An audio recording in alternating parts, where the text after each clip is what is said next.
Você vai ouvir agora o podcast do Super Review Time, a sua hora de rever o que não viu. Acesse superreviewtime.blogspot.com.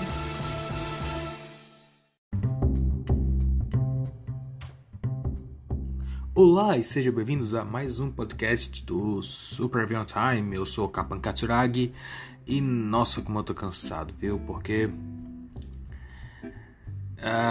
esse filme é... eu vou te contar. Artemis Fowl, O Mundo Secreto, né? Era pra ser um filme que ia ser lançado nos cinemas, mas como a gente tá no meio da epidemia do Chinavírus e agora esse vídeo vai ser desmonetizado pelo YouTube, mas dane-se. Era pra ser um filme lançado por esses meses agora, não sei. E aí eles acabaram adiando, e aí eles disseram, bota no Disney Plus mesmo. O que é interessante, porque depois a gente vai dar uma olhada nos números, mas Artemis Fowl, né? Vamos dar uma olhada no que se trata esse filme, porque teve muita adaptação de livro infanto-juvenil nos últimos anos, né? Desde que Harry Potter fez sucesso, os caras disseram, olha lá, filme baseado em livro dá sucesso, dá dinheiro, é que a molecada gosta, começa a fazer filme aí, começaram a fazer uma pancada de filme e eles não pararam com esse modelo até hoje, porque dá dinheiro, né? Porque no mundo que a gente vive, que qualquer opção, a gente tem mais entretenimento do que um ser humano consegue consumir em toda a sua vida, o que é bizarro e surreal se você realmente parar pra pensar nisso. E saber que a gente consegue achar qualquer filme quase, né? Porque tem aqueles incrivelmente obscuros ou que literalmente se perderam no tempo, mas assim, qualquer filme que você consiga querer, qualquer filme da Disney, da DreamWorks, Warner Bros, qualquer desses estúdios grandes, você consegue encontrar legal ou ilegalmente para assistir de uma forma muito fácil. Tem programas que você nem precisa mais baixar o torrent para assistir, ele faz um streaming de torrent, então, e já vem com algumas coisas na memória, então é muito fácil. Então, e ainda tem a Netflix, tem o Disney Plus, tem a Amazon Prime. Então você não vai, pra você sair de casa, pra ir pro cinema e pagar pra assistir um filme, gastar tipo 100 conto só pra ver um filme, né? Porque você gasta no dia assim, brincando R$100. Eu gastei R$100 quando eu fui ver Sonic, por exemplo. Então, eles acabam injetando mais dinheiro em produções que eles têm certeza que vai dar retorno. E uma desse tipo de produção é filme, quadrinho, né? E aí a gente teve Harry Potter, a gente teve a Bússola Dourada, ou a Bússola de Ouro, sei lá. A gente teve aqueles Jogos Mortais, Crepúsculo. E agora a bola da vez é Artemis Fowl, que ficou um inferno criativo por muitos anos, né? E aí, inferno criativo é aquela coisa, ou ela dá muito certo, tipo Divertidamente, ou ela dá muito errado, tipo O Bom Dinossauro. O que a gente tem em mãos é o Bom Dinossauro, então vamos dar uma olhada depois da mensagem do patrocinador, ou é a vinheta, eu nunca sei qual, enfim. Vamos dar uma olhada nessa adaptação de Artemis Fowl do Disney Plus.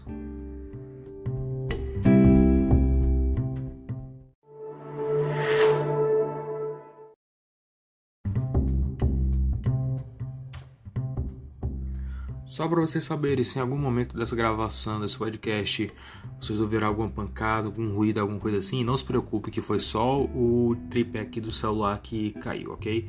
Eu consegui quebrar hoje, o tripé tá todo bugado. Eu botei Durepox no pescoço dele, a borrachinha lá que segurava o celular saiu, eu coloquei um Durex, e agora a perna dele, a parte de dentro do aço, quebrou. E aí eu emendei porcamente, improvisei aqui com uma fita gomada, mas não vai durar muito tempo, eu sei disso. Eu tenho que comprar um tripé novo, suporte novo. Também tá passando carro, vez ou outra passa um carro de som, passa a galera gritando no meio da rua porque, né? E tava chovendo agora há pouco, eu acho que eu ouvi barulho de chuva. Se eu fizer barulho de chuva, eu fecho aqui e eu volto pra gravar depois. Então, Artemis Fowl. Do que se trata Artemis Fowl? Artemis Fowl conta a história de Artemis Fowl, né? Que patrocinou esse podcast sobre Artemis Fowl em troca de eu falar Artemis Fowl um montão de vezes. Se você entendeu essa referência, nós podemos ser amigos. A história conta sobre um moleque podre de rico que é basicamente o L de Death Note, só que sem a parte de se encher de doces e sentar estranho. Ele é só absurdamente inteligente e um pouco babaca por causa disso. Minha garganta tá meio zoada porque eu tava chupando um Pips agora, então... Sim, Pips, eu sou velho. Artemis Fowl... Eu não li o livro, deixa logo de cara, eu não li o livro, né? Eu sou um porco inculto que não lê livros. Mas eu li o quadrinho, eu li a adaptação em quadrinhos do primeiro livro.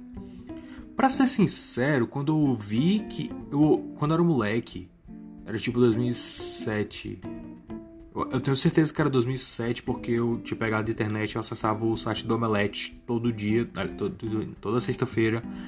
Sabe, quando o Omelete ainda prestava. E aí tinha notícia lá que... Eu acho que já era a Disney que ia fazer uma adaptação de Artemis Fowl. Eu fiquei... nunca ouvi falar. E aí um dia, quando eu tava passeando por um dos shoppings aqui de Fortaleza, né, eu entrei numa das 3 lojas que eu sempre entro, que ou é loja de brinquedo, é livraria ou é Americanas, que é basicamente as duas coisas juntas, mais doces. Então eu entrei na livraria e aí eu vi na seção de quadrinhos uma adaptação de Artemis Fowl. E toda a vida que eu ia para esse shopping, para essa livraria, passava e ficava... não é caro, será que eu compro? Será que eu não compro? Eu nunca ouvi falar, será que eu prefiro ler o livro antes e comparar com o quadrinho? Por onde eu começo? Porque uma coisa que eu tenho ódio é desse pessoal que não bota um número pra saber a ordem de lançamento, sabe? Eu acho um saco isso. Mas Capão, você não colocou um número no seu livro Mar de Amor Desconhecido, que está disponível para compra na Amazon, tanto a versão física como a versão digital, que custa menos do que um lanche no McDonald's. Exatamente a voz que mora na minha cabeça. Quando eu escrevi um Mar de Amor Desconhecido, eu não coloquei um número, mas assim como George Lucas, eu não esperava que meu livro fosse fazer sucesso. A diferença é que Star Wars de fato fez sucesso, enquanto eu tô ainda brigando comigo mesmo para escrever a sequência, porque não tem quem compre, não tem quem lê essa desgraça. Por isso que eu não coloquei. Mas se eu vou fazer um relançamento, eu vou colocar. Eu vou colocar um número, porque eu realmente tenho uma agonia disso. A criatura me lança 7, 8 livros e eu não sei por onde começar. Eu vou ter esse problema daqui a pouco com Harry Potter. Eu já tive com o Senhor dos Anéis. O Senhor dos Anéis tem outros problemas, mas... enfim, eu divago. Enfim, Artemis Fowl... eu divaguei totalmente aqui, nossa. Artemis Fowl é sobre esse moleque incrivelmente inteligente, né, incrivelmente rico, que anda pra cima e pra baixo com o guarda-costas dele chamado Mordomo, ou Butler no original. Perdão.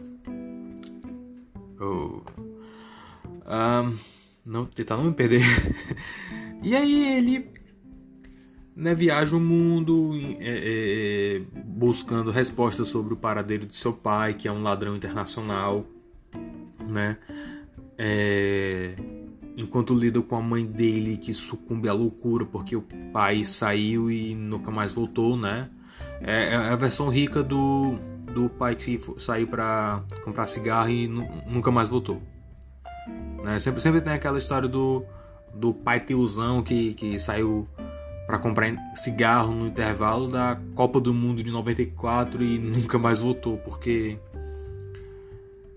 a família... enfim. Eu tô tentando não desfocar, sério. Até porque já tá tarde, eu quero assistir. Eu tenho 2 programas de wrestling ainda pra assistir. Então é isso, o pai do Artemis Fowl, né? Artemis Fowl Sr., ele é o Júnior. Ele é um ladrão internacional, né? Que vende artefatos raros, basicamente um colecionador e vendedor de antiguidades. Pelo que eu entendi, de novo, eu só li a versão em quadrinhos. Tem uns arquivos lá descrevendo os personagens, os cenários e etc. Mas eu não tive saco de ler e decorar tudo, então me perdoe se eu fizer algum erro. Especialmente o meu amigo o Sansini, Mr. Sansini, né? Que é um grande fã de Artemis Fowl. Ele até queria fazer o podcast comigo, mas eu não estava com equipamento adequado para fazer isso. E também não estava com tempo. De novo, eu faço de madrugada. Eu tenho certeza que de madrugada ele dorme como outras pessoas normais. Mas eu tô aqui com as threads dele abertas, com as conversas comigo sobre os pontos dele sobre Artemis Fowl, que eu tenho certeza que vão ser muito mais interessantes do que os meus, né? Porque, de novo, ele é fã, ele leu todos os livros e todos os quadrinhos. Ele deve saber mais do que eu, que li o quadrinho ontem, antes de ver o filme. Então eu vou errar muito, eu também não me importo, tá? Então onde eu tava? Sim, dizia eu que a aritmética não. Dizia eu que Artemis Fowl é um moleque muito inteligente que busca o paradeiro do pai desaparecido dele, que é um ladrão internacional. Esse moleque, ele acaba entrando no percalço de fadas, né? Ele é um moleque irlandês, como todo bom irlandês, ele cresceu cercado de 2 coisas, contos de fada e bebida alcoólica. E aí, ele acaba encontrando o reino das fadas, né? Agora, a forma como o autor cria esse reino das fadas eu achei espetacular. Porque são fadas, são criaturas mitológicas, são criaturas da mitologia celta, mitologia irlandesa, né? A gente tem os sprites, ou spriggans, sei lá o termo correto, a gente tem gigantes, a gente tem anões, a gente tem trolls, tem todo tipo de balbúrdia fantasiosa que é interessante, né? E eles colocam isso num cenário meio não é steampunk, droga, é cyberpunk. Steampunk é da era vitoriana. Cyberpunk.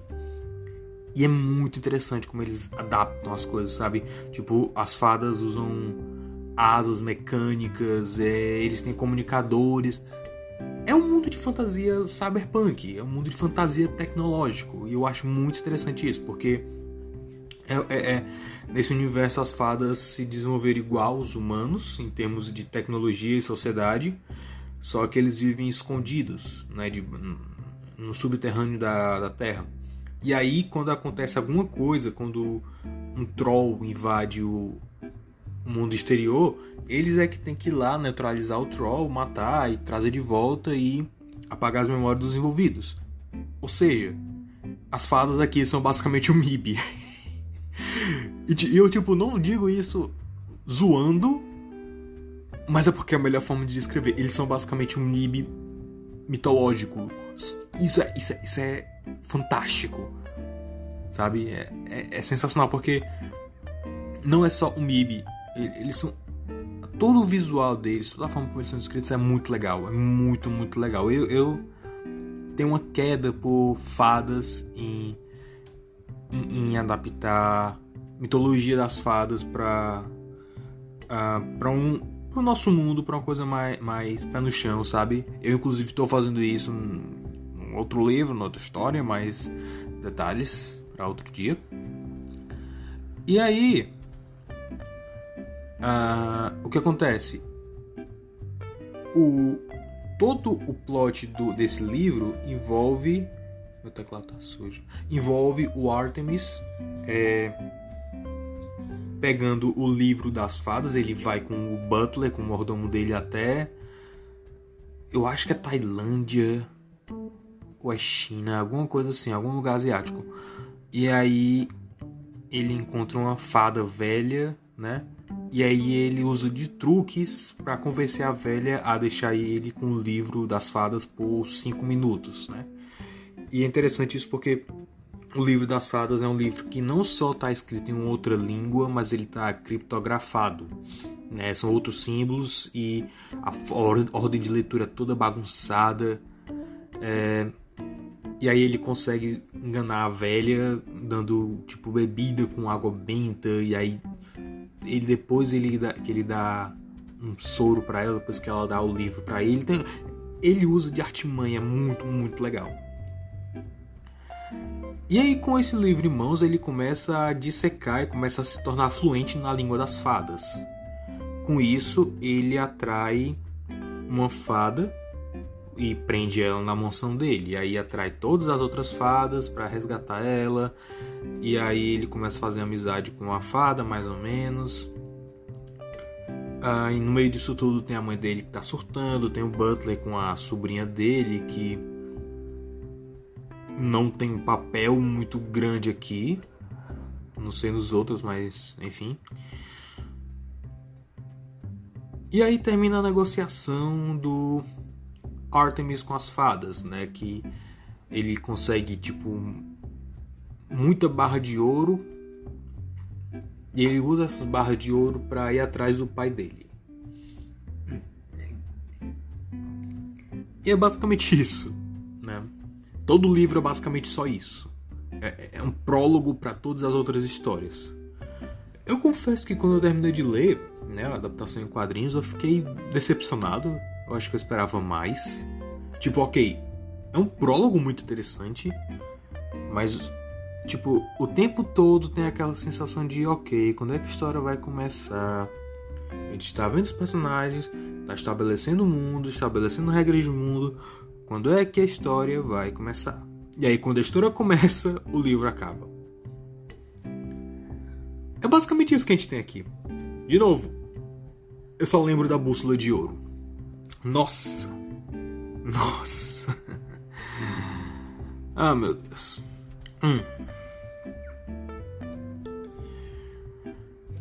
Deixa eu dar uma olhada aqui no que o Sansini falou.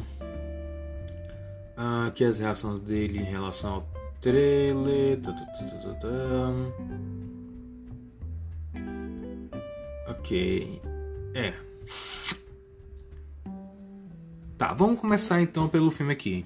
Eu vou pegando aqui um pouco das minhas anotações, pegando um pouco aqui dos comentários do Sansini, e aí a gente vai fazendo uma coisa só.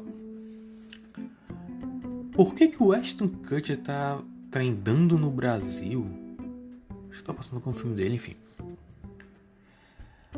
O filme, ele adapta o livro da melhor forma que pode, só que ele não sabe o que fazer com essa história. Porque o Artemis, ele ainda é aquele moleque absurdamente inteligente, só que eles não conseguem desenvolver muito a personalidade dele. Ok, que no livro o Artemis, ele era o antagonista tecnicamente. Não, ele não era um antagonista, ele era o vilão. Ele era mais vilão. Antagonista é outra coisa, é o Sombra, Quem é que tava se opondo a ele? Era as fadas, né? Então o Artemis Fowl no primeiro livro ele é mais vilanesco, né? Ele é mais babaca, ele é mais egocêntrico, ele tem suas motivações mais mesquinhas, né? Ele sequestra uma fada, ele brinca com as regras do tecido que cobre a realidade só pra conseguir barras de ouro, né? Porque provavelmente eles estão sem dinheiro, eu acho. Eles são ricos, né? Então, eu acho que isso é explicado em outro livro, mas eu não tô com saco pra ler agora. O filme começa, na verdade...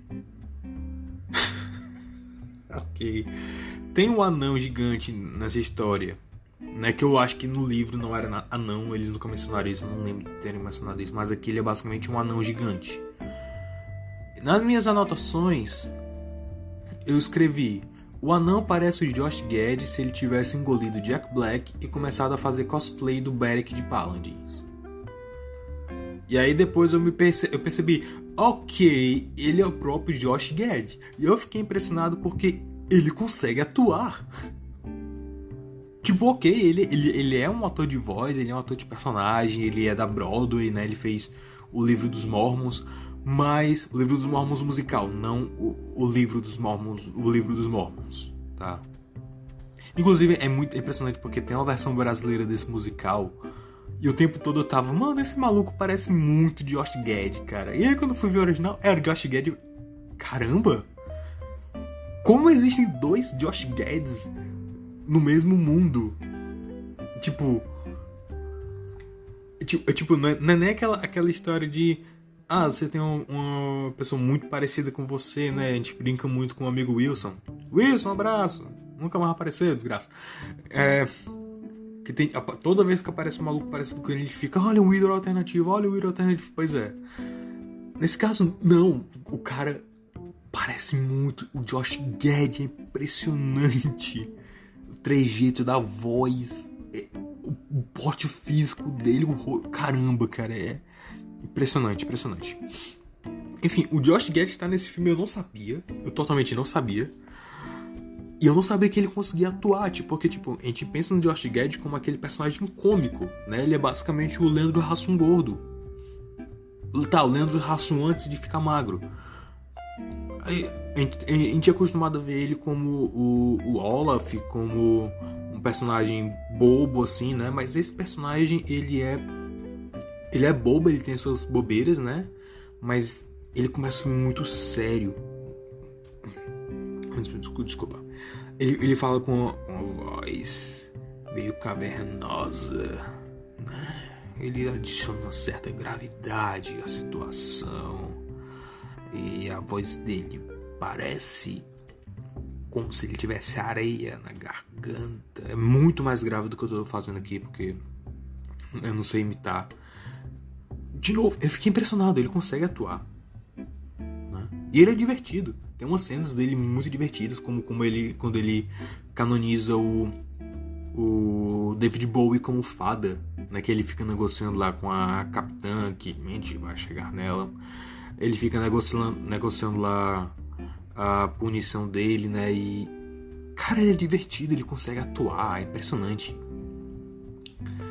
Quando ele ri, tem umas horas que ele ri na voz do Olaf, é muito bizarro.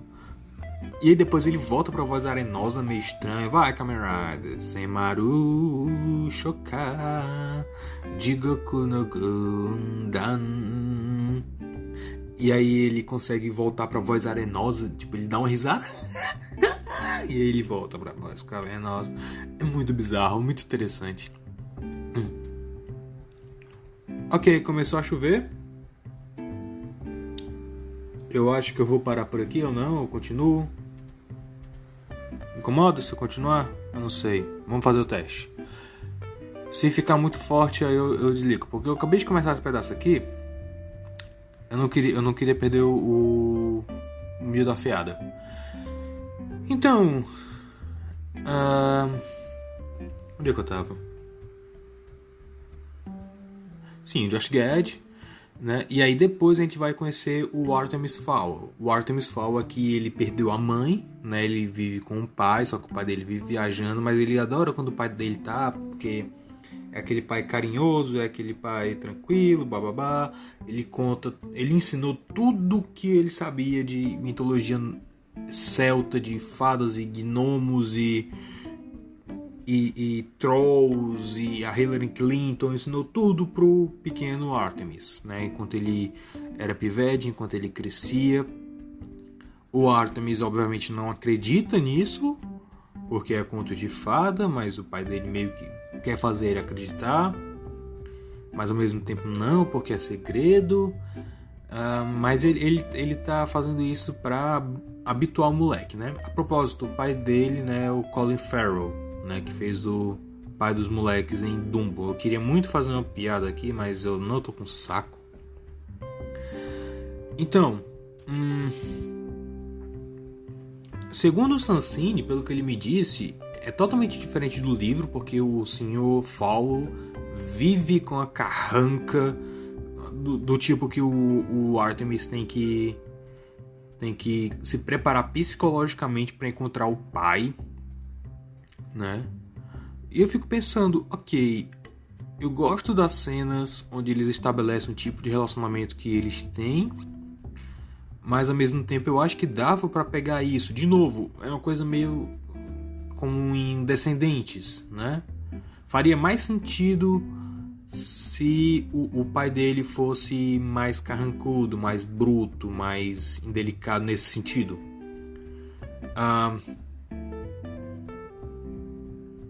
E, de novo, ter a mãe dele por perto. Eu não sei como. Eu não sei por que mataram a mãe dele. Talvez fosse economia de orçamento, mas como a gente vai ver ali depois, não foi problema. O orçamento não foi problema aqui. A mansão dele parece a Phantom Manor na Disneyland Paris.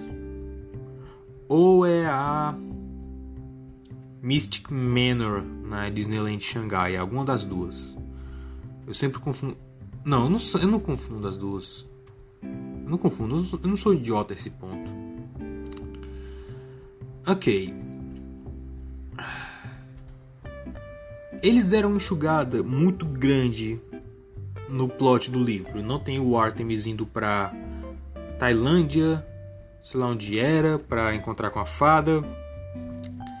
O Artemis basicamente vive como um moleque normal aqui, sabe? Ele é só muito inteligente. Ô, meu raio. Ele é só muito inteligente, é basicamente isso.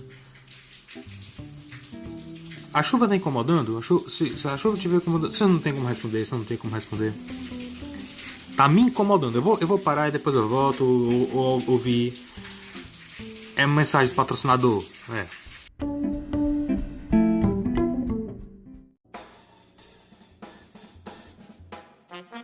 Você está ouvindo o podcast do Super Review Time.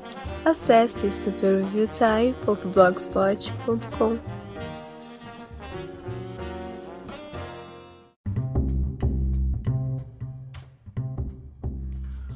Ok, a chuva parou mais. Agora eu acho que é só o restinho mesmo.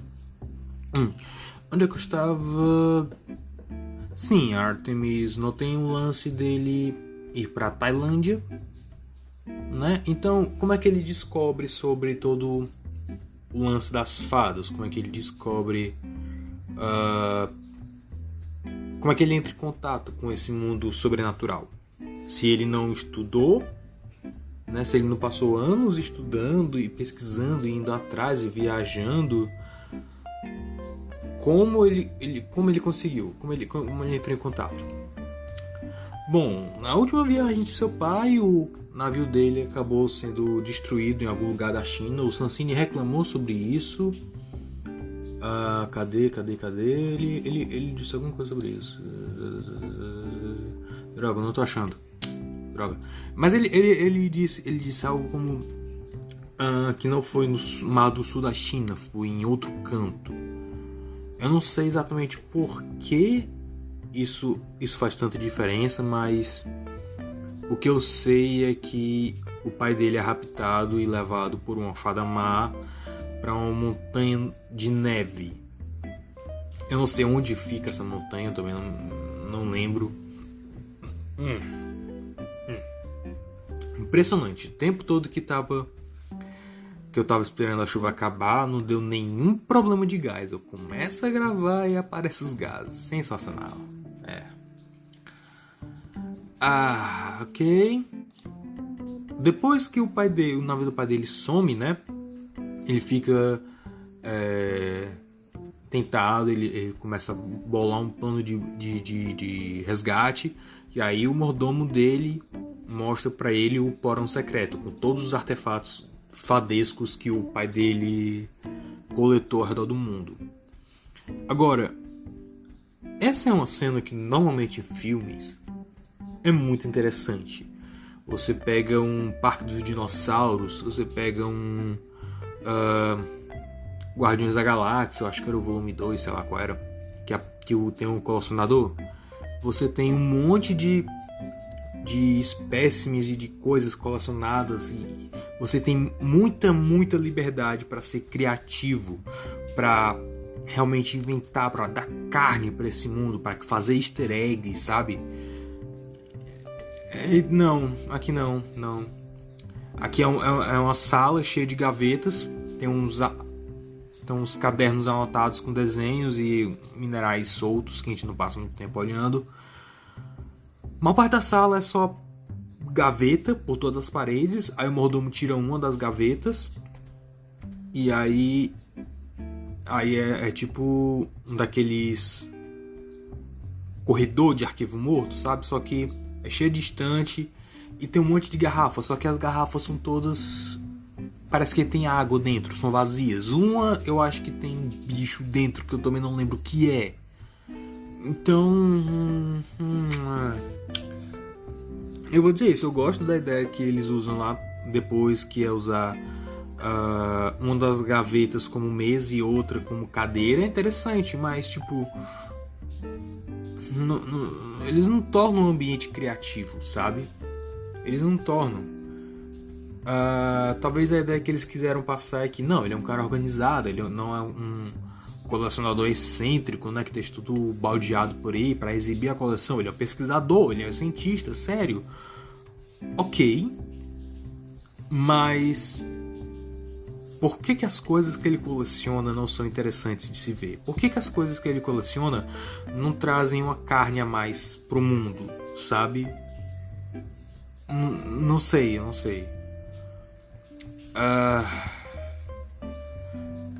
É chato, é só chato. E aí a gente vai pro mundo das fadas, né? Que, de novo, é bem sci-fi, bem cyberpunk.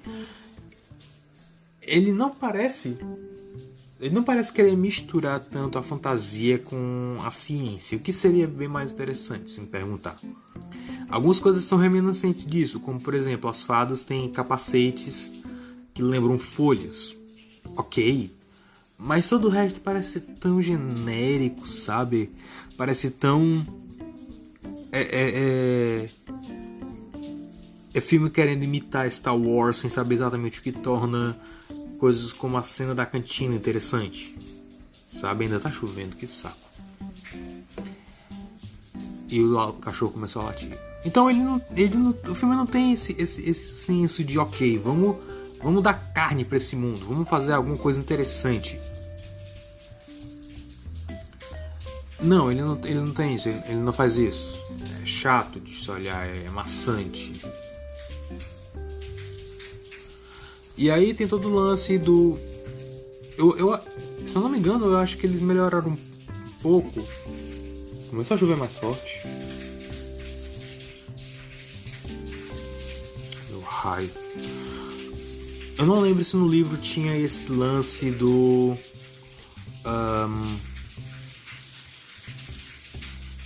Espera, deixa eu fazer um teste.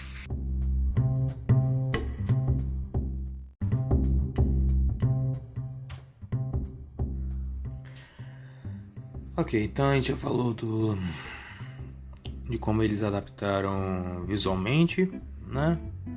Vamos continuar aqui. Tem a cena do ataque do Troll, né? No mundo humano, que é a Holly Short, que é a fada principal da história. Ela vai investigar, né? E acaba se envolvendo. No livro é bem mais interessante, porque o Troll, tipo... Tem uma regra que as fadas não podem entrar na casa dos humanos sem serem convidadas, né? Isso aparece na história lá na frente. Aqui é basicamente uma festa de casamento, então eles não trazem esse plot à tona, o que é falho, sabe?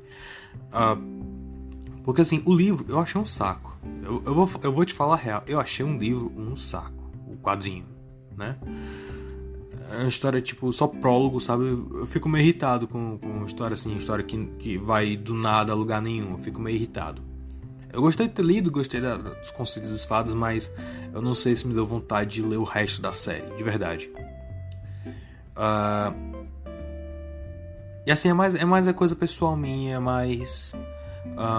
porque eu me senti meio enganado. Talvez algum dia eu termine de ler, mas não vai ser tão cedo. Então...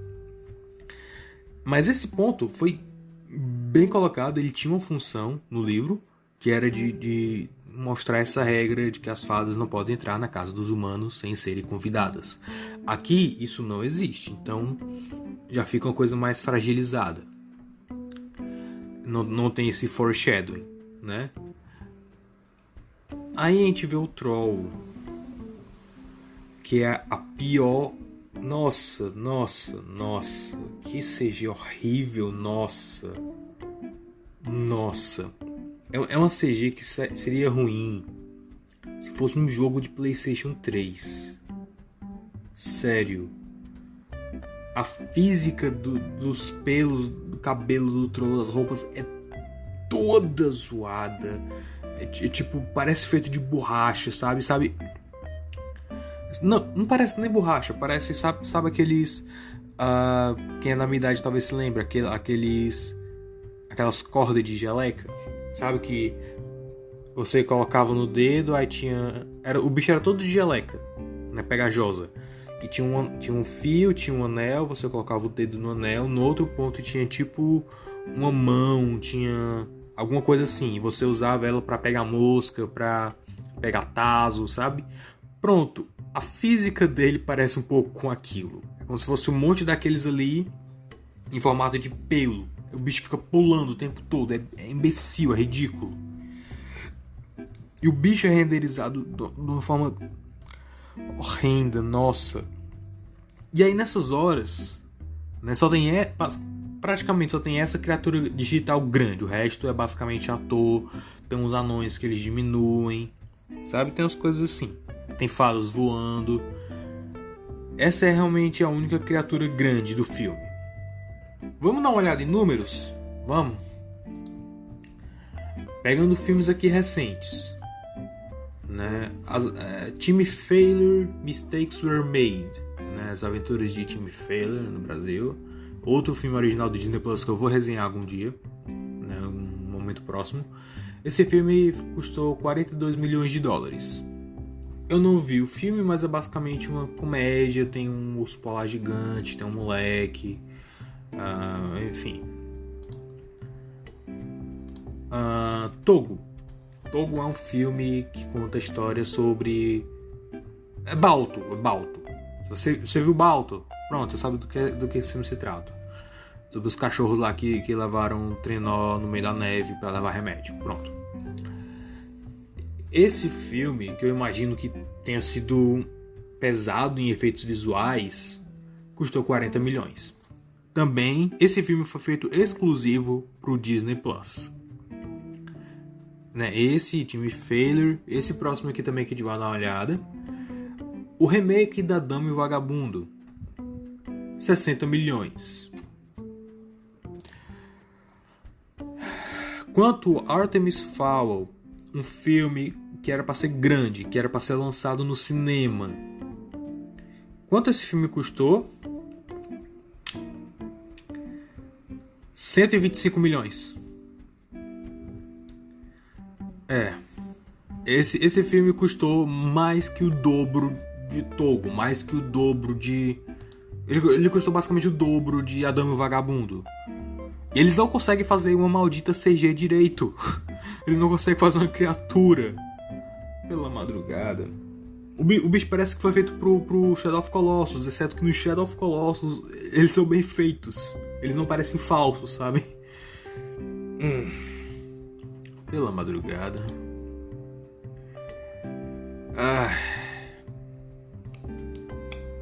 E aí você vê, né? O filme ficou tanto tempo no inferno criativo. Ai, consegui estralar o pescoço. Meia hora tentando. Tanto tempo no inferno criativo, quase 20 anos. Né? É sério, ele ficou quase 20 anos em produção. Segundo o IMDb, ele está em produção desde 2001. E ainda assim os caras não conseguiram fazer uma CG decente, não conseguiram fazer uma história decente. Né? Claro que no meio do termo teve todo aquele lance com o Harvey Weinstein, né? Aquela treta, as acusações de assédio.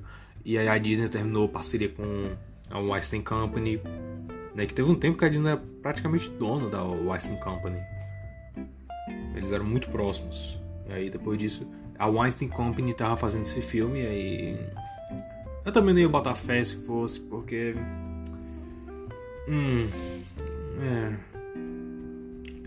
Eu assisti os dois dialogando na Chapeuzinho. Eu tenho uma noção de como é que essa companhia faz filme pra família. Eu não botaria fé também não. Ok. Que mais que eles mudaram aqui do filme? O Butler, por algum motivo ninguém chama ele aqui de Butler. Segundo o Sansini, um amigo aqui,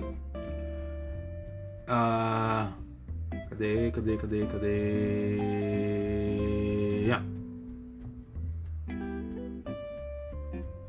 Pera.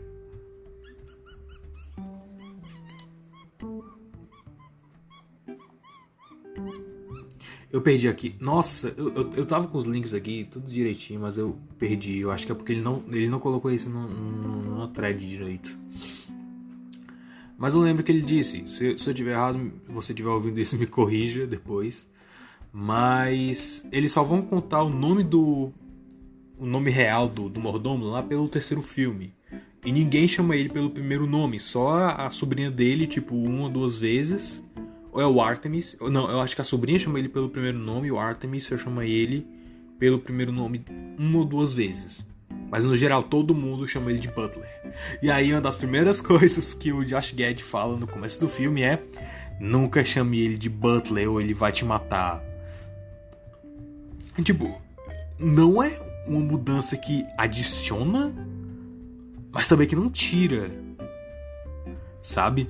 Se tira muito pouco, porque o lance é aquela aura de mistério, sabe? O que é uma coisa que por muito tempo eu era contra, e eu ainda sou mais ou menos, fazer um filme sobre o passado da Viúva Negra. Porque o legal da personagem é esse mistério. Você não sabe o que era, você não sabe o que ela passou. O que torna todas as aventuras com ela uma coisa com sabor a mais. Porque você não sabe o que vai acontecer, o que vai vir do passado dela. É que é usado muito em comédia, eu sei disso, mas em ação também funciona. Tipo Live Mad, né? Tem uma hora na última temporada lá que eles mostram os caras fazendo documentário da série. E aí o cara, qual é o nome do cara? O caminhão de lixo. Eles do nada começam a falar francês com os caras, né? O Joey lá: que é isso, maluco? Tu fala francês? Ele: você não sabe metade de mim. Sabe, é engraçado porque você não sabe de onde veio aquilo. É engraçado o mistério. E também funciona em filme de ação, em filme de espionagem, que é basicamente Artemis Fowl. O mistério faz parte da magia da coisa, faz parte da graça de ter uma história de espionagem. Você não sabe o passado do Butler. Ele é um cara grandão de 2 metros, que segue ordens e tem um coração de ouro, mas com um passado tão brutal que ninguém sabe exatamente o que aconteceu. Tipo também o que eles estão fazendo com o Capitão Boeing no reboot de DuckTales. Em DuckTales é engraçado porque funciona das duas formas. Tanto é cômico, como você fica: mano, quem raios é o Capitão Boeing? No episódio que eles vão pro Japão, é pra China? Acho que é pro Japão. É o episódio lá do cassino. Primeira temporada. Aquele episódio fantástico, inclusive. O Capitão Boeing deixa eles lá, né? Aí alguém chama ele, ele vê alguma coisa que traz a memória dele, aí ele vai. Aí ele tem a aventura dele. Aí no final do episódio, quando todo mundo volta pro avião, ele tá todo rasgado, ele tá todo ferido, tá com maquiagem de guerra, tá com um negócio na cabeça, né? Uma bandana na cabeça segurando o cabelo. Tá com arma, espada samurai, coisa assim. Aí ele fala com a...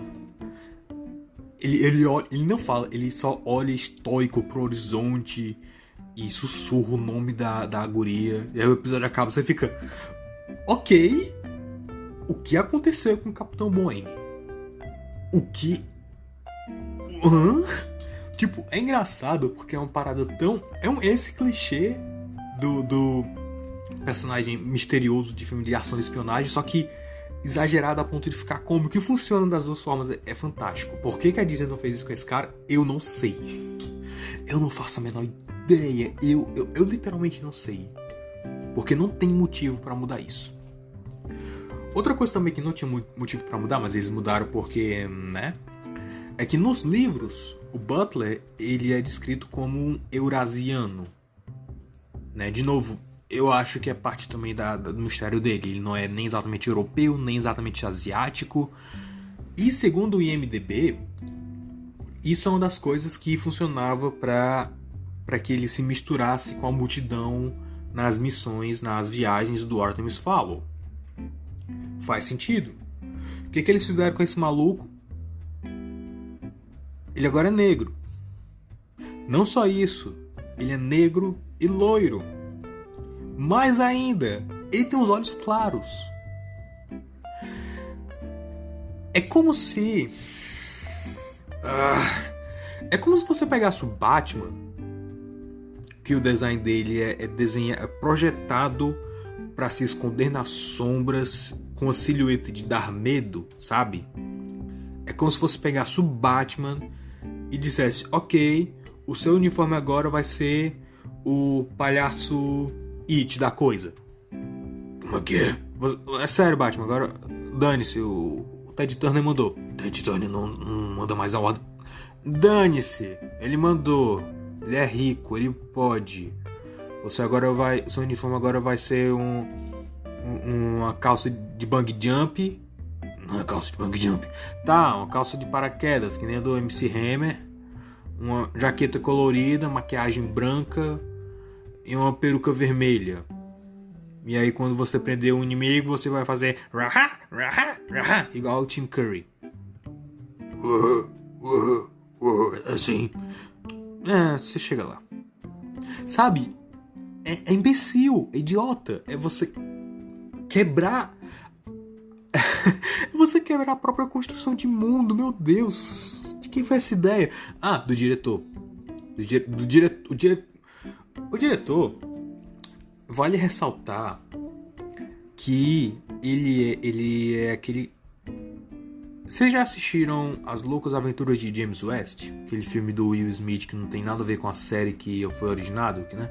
Que era uma série de faroeste comum e aí eles adaptaram como um faroeste steampunk. E idiota. Vocês lembram do vilão? Que era o cara numa cadeira de aranha? E no final tem uma aranha gigante? Porque, segundo o Kevin Smith... Foi uma ordem direta do produtor, que era o cabeleireiro da Barbra Streisand. Ok. Vocês lembram desse cara? Não do Kevin Smith, né? Não o cabeleireiro da Barbra Streisand. Foco. O cara na cadeira de rodas que não era de rodas. Era uma cadeira com pernas de aranha. Esse é o diretor desse filme. Ele não é assim. Eu tenho certeza que ele é um cara normal. Enquanto no padrão de Hollywood, ele é normal no padrão de Hollywood.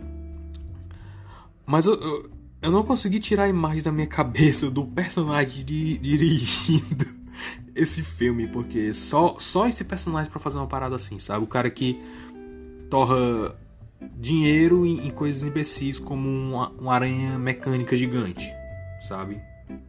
É literalmente o modus operandi desse filme. Esse cara sempre imaginou esse personagem como um ator negro. E aí ele foi lá e botou, né? Ele botou um maluco que foi o diretor de Thor, de 2011, eu acho, não lembro. E que também foi o capitão do remake de Cinderela. Aquele cara. Aquele cara que parece com o Wilson, meu amigo. Wilson, abraço, nunca mais apareceu, desgraça.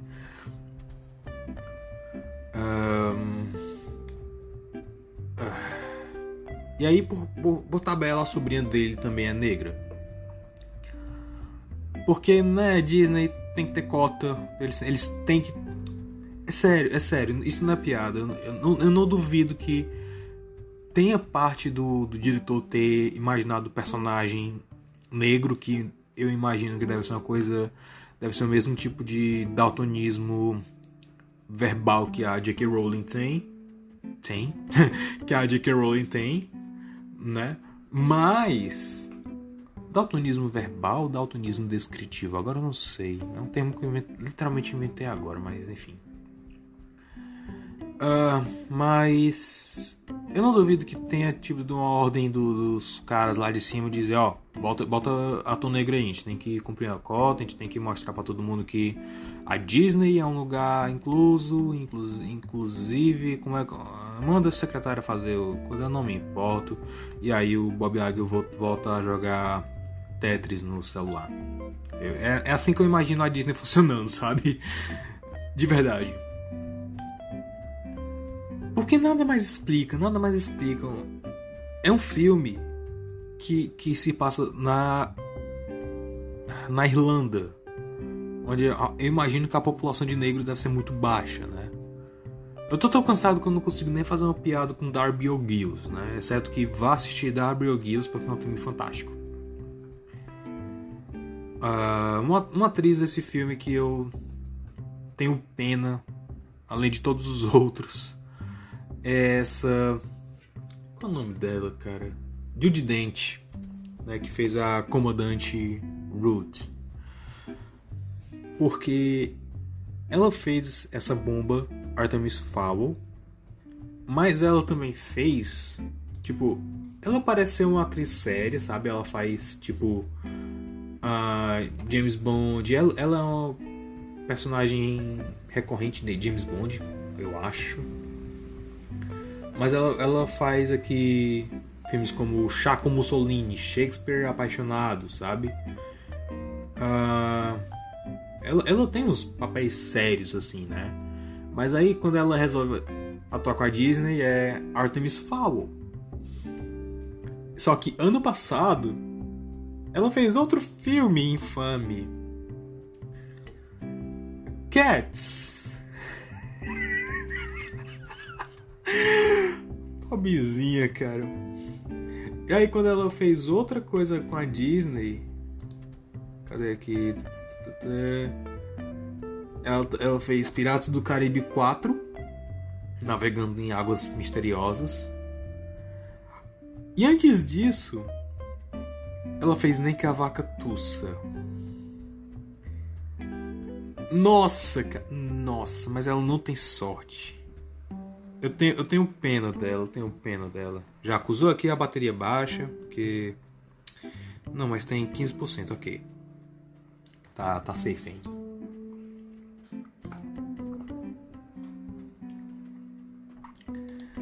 Tá. Trocaram o gênero, né? No livro é um cara, né? E agora é uma velha. Tanto é para referenciar James Bond, eu acho. Mas isso totalmente tira o subplot de que a organização, com um trocadilho imbecil, mas é tão imbecil que eu acabo gostando, que é a LEP, né? Tem uma sigla para LEP, e aí tem RECON, de reconhecimento, né? Que junto faz LEPRECON. Nossa, cara, isso foi... sabe? O beijo do chefe. Nossa, cara, nossa. Desculpa, eu gosto muito de trocadilhos idiotas. Tá. O Sancini aqui, ele falou alguma coisa sobre a velha, e eu tenho guardado. O Comandante Raiz virou a Comandante Raiz. Ele leu os livros em português, então ele traduziu aqui. Eu li tudo em inglês. Isso basicamente estraga o progresso e evolução da Holly, que era a primeira policial mulher a chegar no Leprechaun. Inclusive, a razão pela qual Julius é severo com a Holly é porque ela precisa que ela seja forte e a melhor, pois qualquer deslize da Holly vai ter gente querendo a cabeça dela, já que ainda há muito sexismo na corporação. Isso é interessante. Isso poderia ser ainda mais interessante se ele tivesse mantido esse subplot, porque aqui, eu não sei nos outros livros, mas aqui o pai dela é basicamente tido como um pária, como um traidor, porque ele pegou um artefato ultra valioso, que é como tipo a fonte da magia das fadas, alguma coisa assim, e ele deu para um humano, que foi o Artemis Fowl Sr. E por isso que ele basicamente é tido como um traidor das fadas, né? E ela é filha, a Holly é filha desse cara. Ter ela na corporação, que ainda era resistente a ter mulheres oficiais, seria um desafio maior para o personagem, né? Porque ela ia ter que ultrapassar não uma, mas 2 barreiras, talvez 3, porque ela desobedece as ordens diretas da raiz, né, da comandante durante a missão. Então é mais desafio para um personagem. Como a gente sabe, quanto mais desafio tem, a gente tem mais cartaz, a gente tem mais alegria quando o personagem resolve esses conflitos, quando ele vence essas dificuldades. Então, por que e assim, tem outras mulheres também na comparação. A gente vê figurante, fada e tal, misturado. Por que eles cortaram cota? Não tem outra explicação. Não tem outra explicação. Se eles não tivessem feito isso, eles com certeza... O que aconteceu é o seguinte. Ou eles iam receber reclamação no Twitter, a galera... não tem mulher na comparação Disney machista. Ou então eles iam reclamar... Por que a Disney não falando sobre o machismo? É um problema real. Se eles não tivessem dado foco suficiente pra tudo isso, sabe? De um jeito ou de outro eles iam perder, né? E assim, eu acho que eles estavam muito ansiosos em só jogar fora esse peso da IP pra, tipo, vomitar um filme só pra não perder os direitos da marca legalmente, né? Se bem que, se eu não me engano, a Disney que publica os livros do Artemis Fowl, pelo menos o quadrinho foi pelo Disney Press. Eu tenho quase certeza que também é a Hyperion que publica os livros. Hyperion é a editora da Disney, editora de livro de Young Adults, né? Adultos, jovem adulto, que também publica Percy Jackson, que enquanto eu gravo este podcast está recebendo uma adaptação pro Disney Plus. Vocês não estão empolgados, crianças? Eu estou. Ai.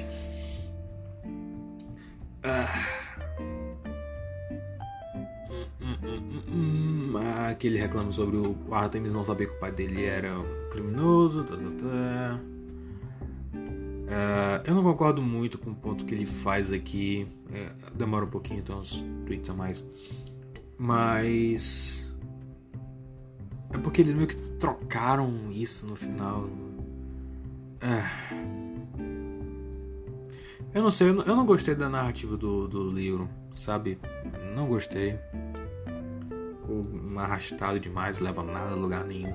Se eles tivessem adaptado aquele livro, talvez o segundo, pra fazer um arco fechado, teria sido muito melhor.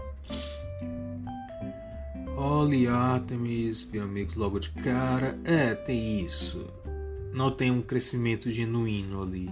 Tem uma hora que o Artemis conversa com a Holly enquanto ela tá presa e ele tipo tira os óculos pra poder falar com ela olho no olho. Só que é escrito e interpretado de uma forma tão entroncada. Tipo, a Holly vai falar sobre o pai dela e aí ele diz algo como: eu preciso mesmo? Aí ela: você precisa confiar em mim. Eu fiquei: do que diabos eles estão falando? Aí ele tira o óculos e eu: ok, pera, o quê? Sabe, vem do nada, vai pro nada. Depois, lá na frente, que eles vão referenciar esse lance da confiança dos olhos, porque as fadas podem hipnotizar os humanos através do olhar, a menos que o humano use um óculos específico, um óculos refletivo, tá? Outra coisa também que eles... Mano, por quê? Tipo, tem esse lance da regra que eu falei, que as fadas só podem entrar na casa dos humanos se elas forem oficialmente convidadas, se elas forem verbalmente convidadas. No livro tem esse lance.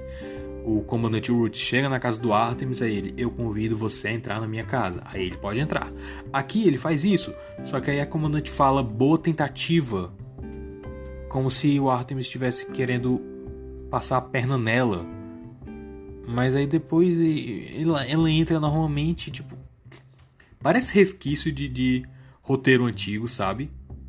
Tanto isso como o lance do óculos. Parece muito resquício de roteiro primordial que eles esqueceram de tirar. Chegou no dia da gravação: vai assim mesmo, né?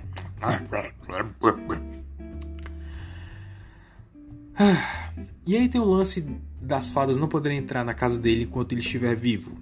No livro, isso é interessante, porque ele basicamente engana as fadas a pensarem que ele tá morto. Elas entram na casa dele, aí elas começam a ter uma reação, acho que elas começam a vomitar, sei lá. E aí eles descobrem, raio, o Artemis está vivo ainda, ele passou a perna na gente. Aqui ele leva nada a lugar nenhum, sabe? Fica aquele lance tipo, ok, ele tá fazendo isso para se proteger. Mas proteger do quê? Por que ele faz isso? Por que não tem um callback pra isso? Tipo, fica solto lá no meio do roteiro. Sabe? É mal planejado. E também não tem um lance, tipo, eles lançam uma cápsula do tempo, o domo do tempo, sei lá como é que eles chamam, que paralisa o tempo, né, ali, para as fadas poderem fazer o serviço delas e depois ir embora. No livro tem um lance dele tomar uma pílula para dormir, ele e os outros que estão com ele, né, o Butler e a sobrinha dele, porque ele acabou lendo na história das fadas que quando ele acorda as fadas terminam o serviço delas, terminam de fazer os sapatinhos, aí ele acabou ligando A mais B, e ele inclusive testou isso na mãe dele quando estava lá. Então ele pensou, não, enquanto a gente vai tomar isso aqui, a gente vai dormir, e aí quando a gente acordar as fadas vão ter ido embora. É inteligente, é legitimamente inteligente, sabe? Ele tá usando as regras do jogo a favor dele. Ele tá manipulando as regras do jogo a favor dele, essencialmente. Ele não tá quebrando as regras. Aqui fica jogado. Outra coisa, a motivação do vilão é horrível. A motivação do vilão, ou é vilã, não sei, não li, não me importo. É basicamente se vingar da humanidade por ter transformado as histórias sobre fadas em contos de fada e coisas que as crianças não acreditam. Então ele quer basicamente instaurar uma ditadura das fadas e lentamente acabando com a raça humana. É interessante, é muito interessante, mas a forma como eles executaram soou tão clichê, porque já começa dizendo, eu quero fazer isso por vingança. Tipo, ok, você me perdeu aí. Você literalmente me perdeu aí.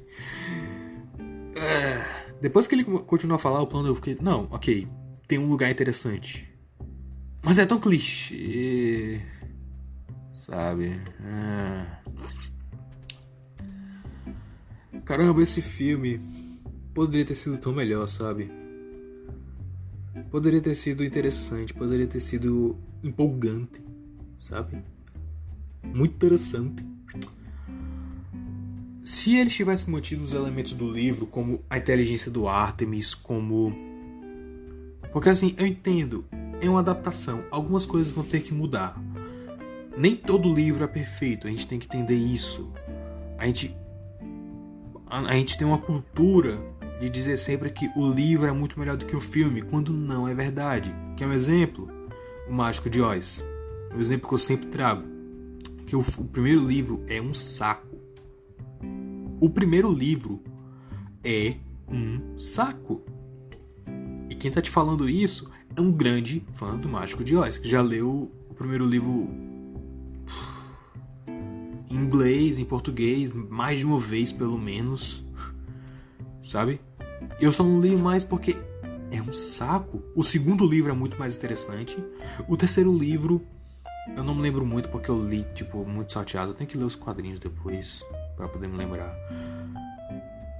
Inclusive, leia os quadrinhos Mágico de Oz. A Marvel fez a adaptação dos 6 primeiros livros, né? E é uma arte fantástica, é uma adaptação fantástica, tipo, é praticamente verbatim, sabe? É muito bom mesmo.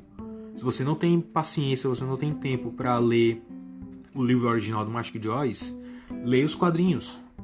Você vai ter basicamente a mesma experiência, só que melhorada, né? Porque ele usa muito termo estranho, muita descrição de criatura que acaba sendo meio perdida, sabe, na tradução. Então, é interessante.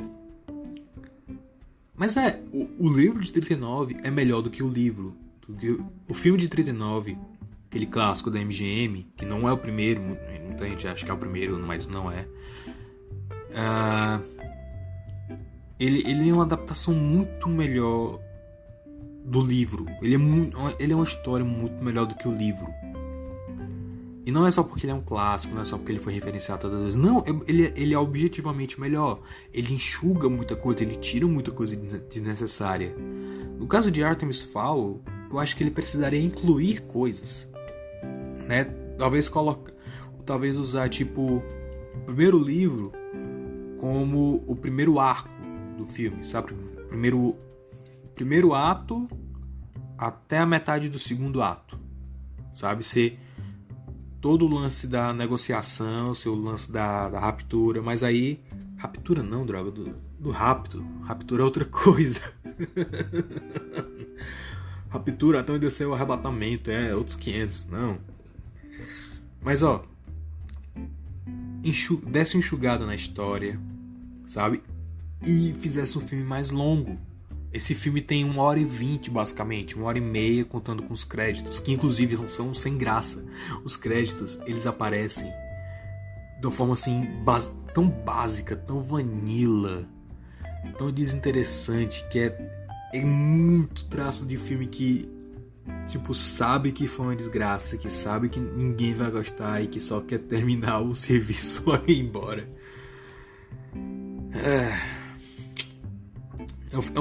Quando os créditos são blasé, quando os créditos são tão fonte Arial, sabe, e entra sem cerimônia, é muito sinal de um filme que já perdeu a esperança em si mesmo. Basicamente eu. Enfim, o filme sobre a minha biografia vai terminar desse jeito. Então, dava pra ter enxugado um pouco mais, dava pra ter adaptado os 2 primeiros livros num filme só, pra contar uma história completa, sabe? Porque até onde eles fizeram basicamente isso, porque esse vilão só vai aparecer no segundo livro. Tem conversa que o Artemis tem com um psicólogo que é só do segundo livro. Eles tentaram fazer isso. E eu não sei se foi o limite orçamentário, que de novo não foi um filme barato, mas também não foi um filme caro, né? Ele foi um filme caro para os padrões do filme direto para streaming, pro Disney Plus, como a gente viu com a média de 50 milhões que foi Togo, Dama Vagabundo e Jimmy Fallon. Mas se a gente pegar, por exemplo, Mulan e Aladdin, que são os badalados mesmo da Disney recente, eles chegam a 200 milhões brincando, né? Mulan custou 200 milhões, Aladdin custou 190 milhões.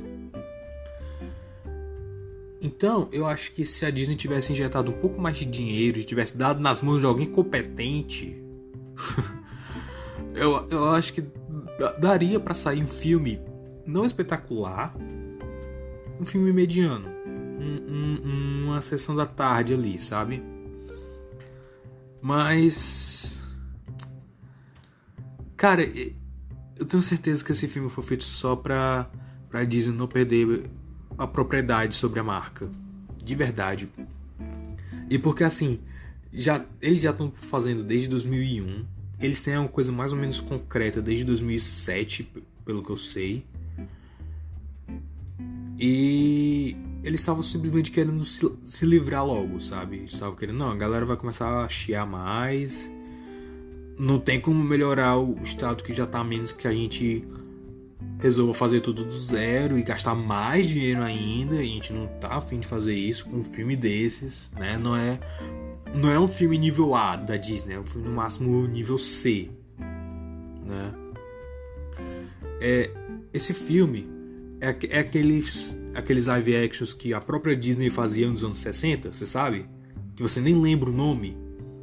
Tipo, Waste Whole Wagons, aqueles filmes de faroeste que eles faziam, aqueles filmes de comédia, tipo Esse Gato Danado, ou Um Astronauta na Corte do Rei Arthur. Esse tipo de filme. Aliás, é engraçado, porque segundo o IMDb, um dos filmes que o diretor amava quando ele era pivete era o Calhambeque Mágico, que não é da Disney, mas tem o Dick Van Dyke, parece ter uma pegada de Mary Poppins.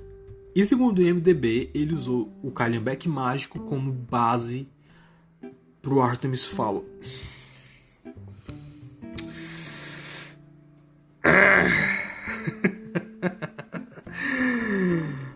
Meu Deus do céu. O cara usou uma fantasia infantil sobre um Ford dos anos 30 que voa e canta. Eu sei lá do que esse filme se trata, como base para um filme de basicamente espionagem, sobre um moleque que prende uma fada e causa um conflito interdimensional. Eu acho que essa frase resume bem tudo que você precisa saber sobre esse filme, porque, sinceramente... E aí a pergunta, a Disney vai fazer uma sequência? Eu chuto que não.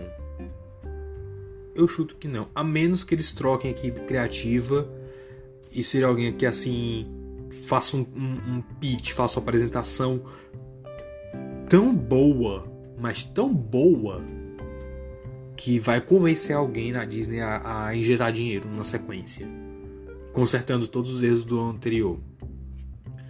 Mas como a gente viu com Star Wars, isso geralmente não funciona, não tem funcionado para Disney, e executivo funciona basicamente à base de gráficos, né? Se uma coisa funciona recentemente, eles fazem. Se não funciona, eles não fazem. Fazer o quê? Então, basicamente é isso. Desculpa a todos os cortes que eu tive que dar por causa da chuva, de verdade.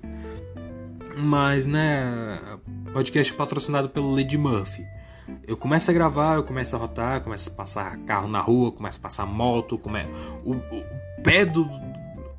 a perna do tripé se quebra, né? Aço, sei lá, que diabo é isso? A perna de metal se quebra antes de eu gravar, aí eu tenho que pregar com durex. Tá uma maravilha. E você, assistiu esse filme? O que você espera? Qual a sua opinião? Então, o Anchor, ele tem um... Caramba, essa foi a pior forma de vender essa ideia.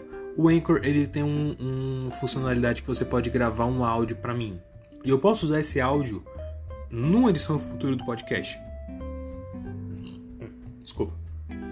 Eu posso usar esse áudio que você mandar pra mim com comentário, com sugestão, com um salve, sei lá, pra quem você quer que mande. Eu posso usar na edição futura do podcast. Então, se você tiver alguma pergunta, né, me fazer, você pode fazer por isso aí, eu respondo aqui. Você é avisado quando eu uso o seu áudio, então você fica sabendo quando sai um podcast com o seu áudio, que é interessante também. O que você achou do Artemis Fowl? Né, se você quiser mandar esse áudio, não precisa nem ter o Anchor instalado no celular, se bem que é melhor porque o microfone do celular já é pra isso, mas se quiser gravar do computador também pode. Então basicamente isso, eu vou embora porque já tá tarde, minha garganta tá doendo e nem doendo, ela tá seca, sabe? Ela tá seca. Eu tô com água aqui, mas a água tá em temperatura ambiente, então não vai ser me nada. Eu vou ali comer meu cerealzinho. São 13h40 da madrugada, eu vou comer meu cereal e assistir luta livre antes de dormir. E é isso, não sei como terminar, então... Bebam água, fiquem hidratados, tá? Sim, alguma coisa que vocês queiram que eu comente do Disney Plus, você me pode mandar. Era isso, é. Eu tô começando a ficar com sono. Tchau. Até a próxima.